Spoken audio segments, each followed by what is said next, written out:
I'm Nancy Pfaff, and this is the Lectio Divina series. Tonight, I'm dedicating this to all of you who are still shaken by this week's events. What can we do? Whatever fear or anxiety, anger or disgust you felt, the divine within is a refuge of peace and calm. Any action you want to take needs to come from that center. Our spiritual teacher tonight, Julian of Norwich, encourages us to surrender peacefully into the great mystery of love, because feeding our disturbances prevents us from receiving the peace and love which are at the deep center of our being. Another spiritual teacher, Teresa of Avila, writes, "Let nothing disturb you. Let nothing frighten you. All things are passing. Agape never changes. Patience obtains all things. Whoever has agape lacks nothing. Agape never changes." Finally, I like what Mr. Rogers said during a major crisis in our country. He said, "My grandmother always used to say, 'Look for the helpers.'" Let us turn now to what we came for, an opportunity to make direct contact with the divine. That is something I facilitate as a practicing spiritual director. I'm not the traditional kind who tells you what to do, but one who listens deeply to what you want to talk about. In the process, something liberating happens. You can learn more from the introduction to this series. Jerome Waddle, creator and producer of My Dragon Theater Productions, is on the chat, so say hi. You can subscribe by just clicking the bell, then you'll get notices when we post new videos. Welcome to Lectio Divina. Our reading tonight will be from a great spiritual teacher, Julian of Norwich, who had 16 direct showings or revelations of love from the divine. Her life spanned the 14th to 15th centuries in England. For those of you new to Lectio Divina, it is an ancient spiritual practice of reading or listening to inspired poetry or prose. This spiritual attentiveness creates a space for us to notice the activity of the divine within us. It is a way of making direct contact with spirit. We're drawing near to essence. There will be directions as we go. Because this is an interfaith, non-sectarian audience, you'll notice I use a variety of words for the divine. The physicist David Bohm uses the word universe and calls it unbroken wholeness in constant flowing motion. Whatever the words, they are summed up in agape, that unconditional love in which we live and move and have our being. Why Julian of Norwich? Julian, who was an anchoress, is very popular today because she knew the divine through direct experience and emphasizes the divine feminine or motherhood of God. An anchoress was a devout person who lived in a small room attached to a church. She is also popular today because she lived during the period of the Black Death, the plague that killed approximately half the population. Her showings or revelations occurred as she was dying.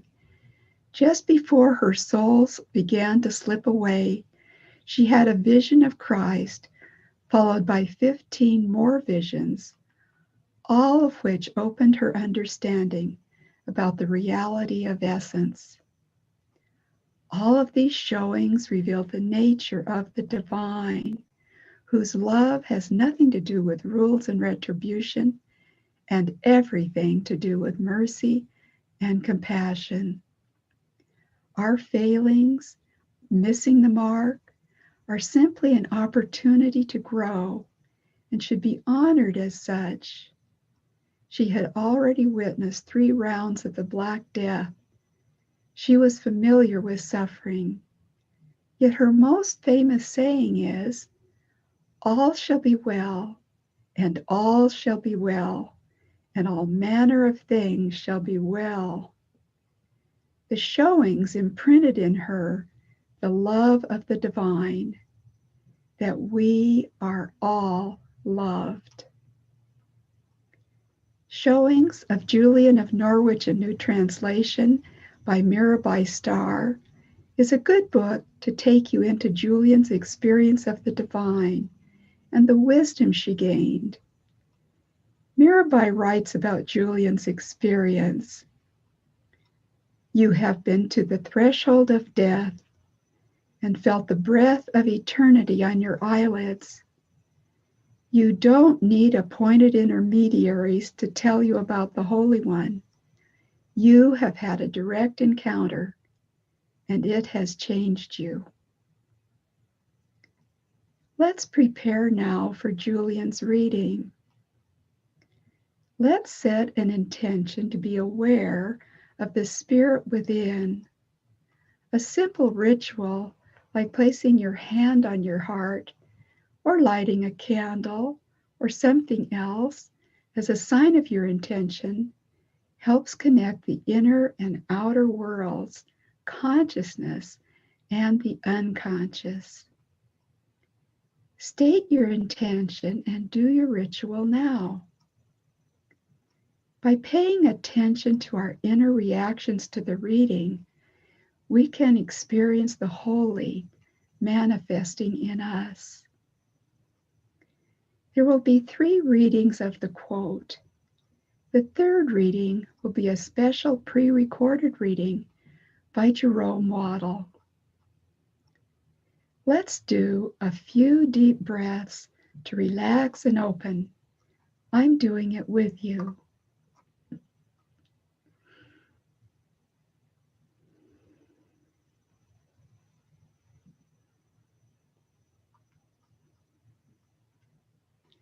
Now, let's enter that place like no other place, that time like no other time. You may close or soften your eyes.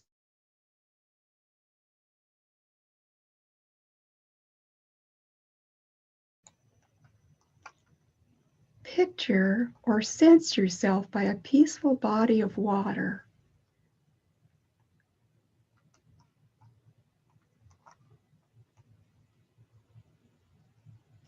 You've brought a child with you that likes your company.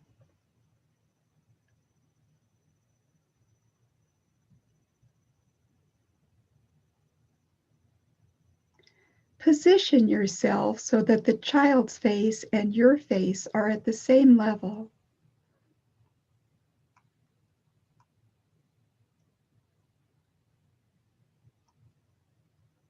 You look into each other's eyes.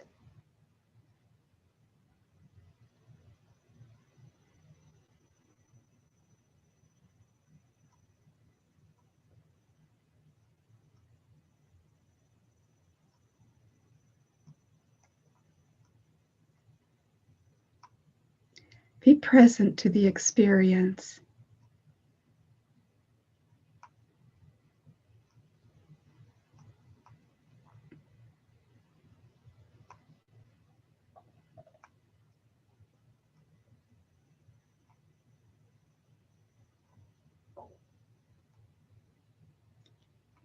The child tires and you find a place to rest.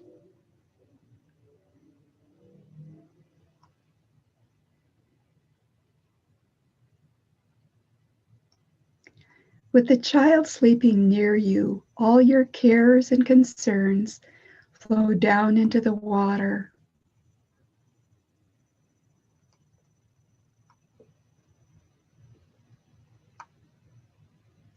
In this place, listen to the reading. The first reading. Julian of Norwich said, "I saw 3 ways to look at the divine feminine. She created our human nature. She took our human nature upon herself, which is where the motherhood of grace begins, and motherhood in action, in which she spreads herself through all that is, penetrating everything with grace, extending to the fullest length and breadth, height and depth, all one love." 1 minute of silence.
The second reading.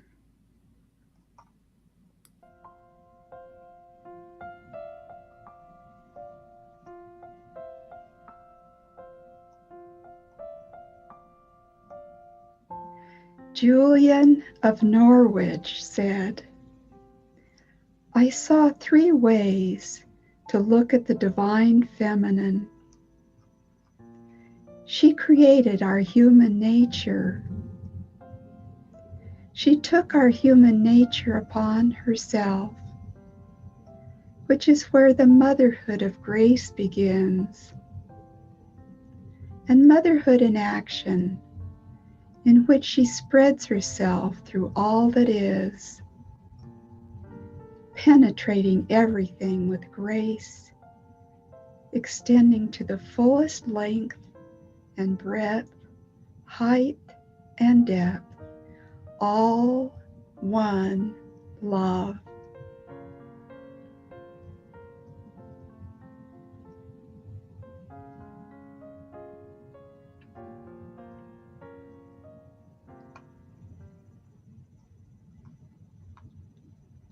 One minute of silence.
The third reading.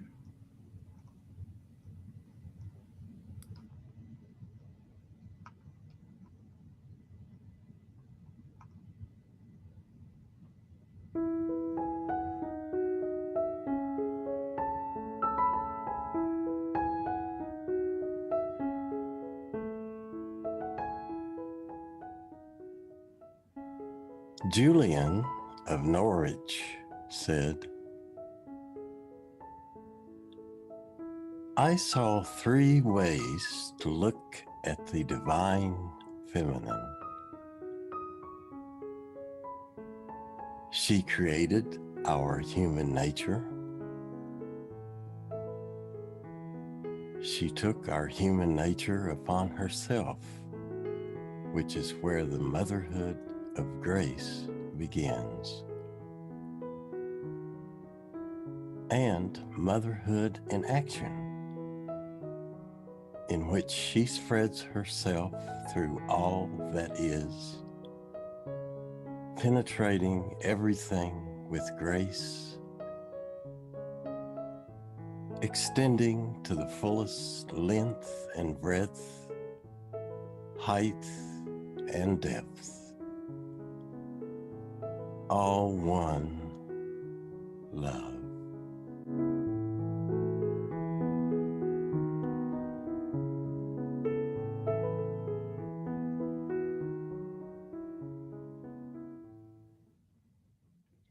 One minute of silence.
Continue to be present to your experience.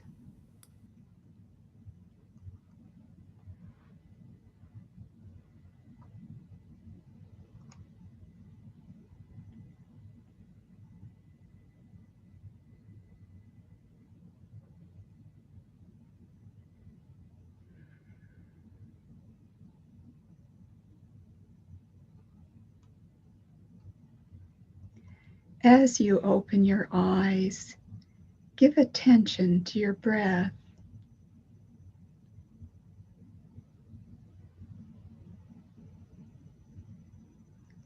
Feel the weight of your body sitting or reclining.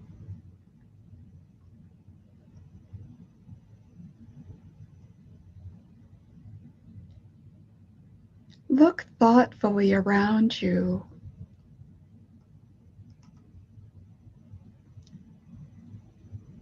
Smile. Clap your hands. Let me ask you, what stood out to you?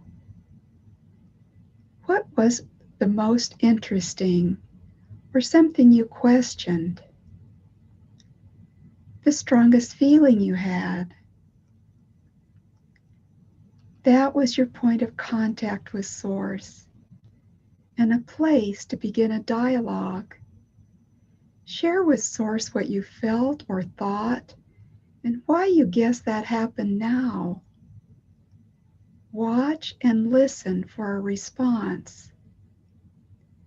What is the deep center within communicating to you? Perhaps it's clear, perhaps not.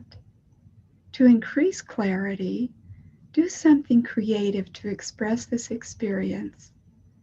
Responding to this contact from Source invites another encounter.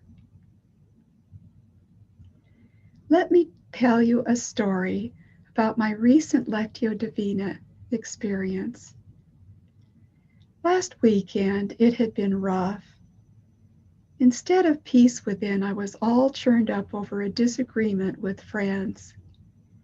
I believed I was right and they were wrong.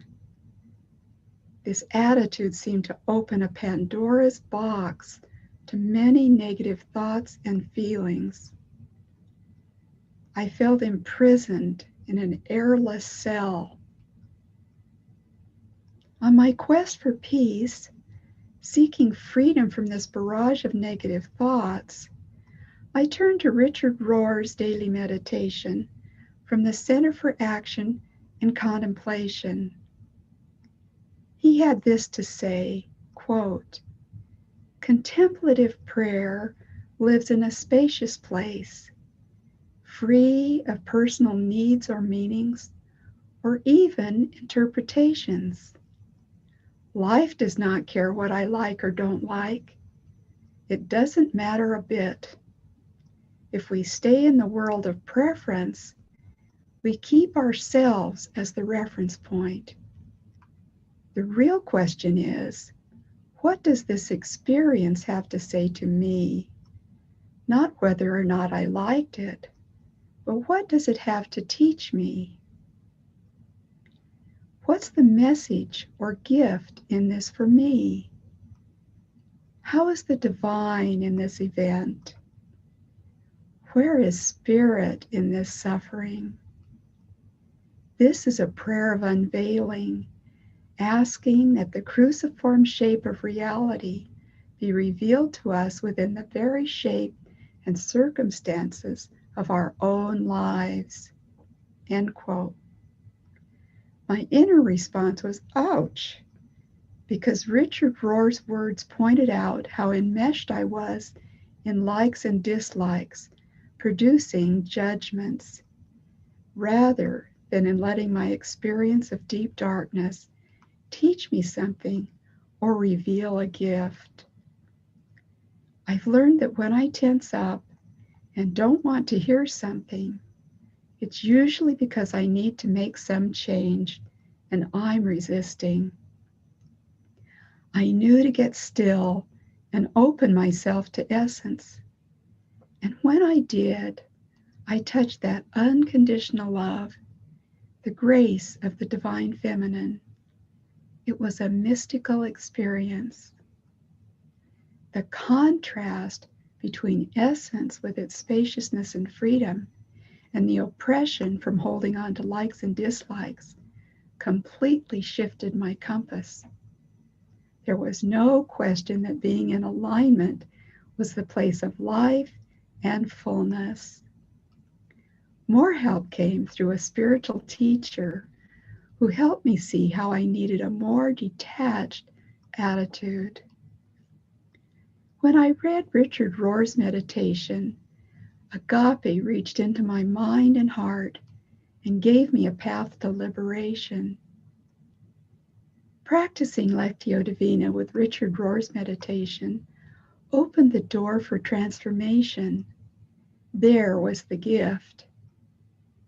That's the benefit of opening our hearts for a word from the inner voice.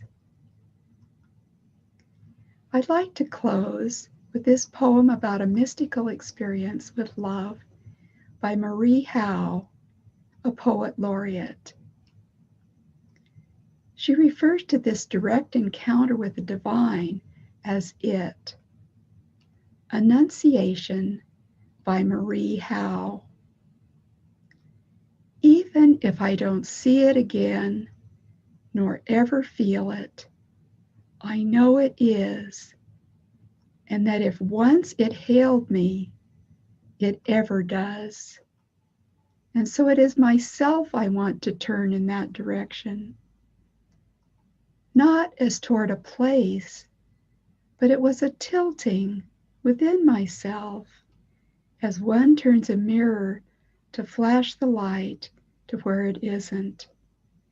I was blinded like that and swam in what shone at me, only able to endure it by being no one.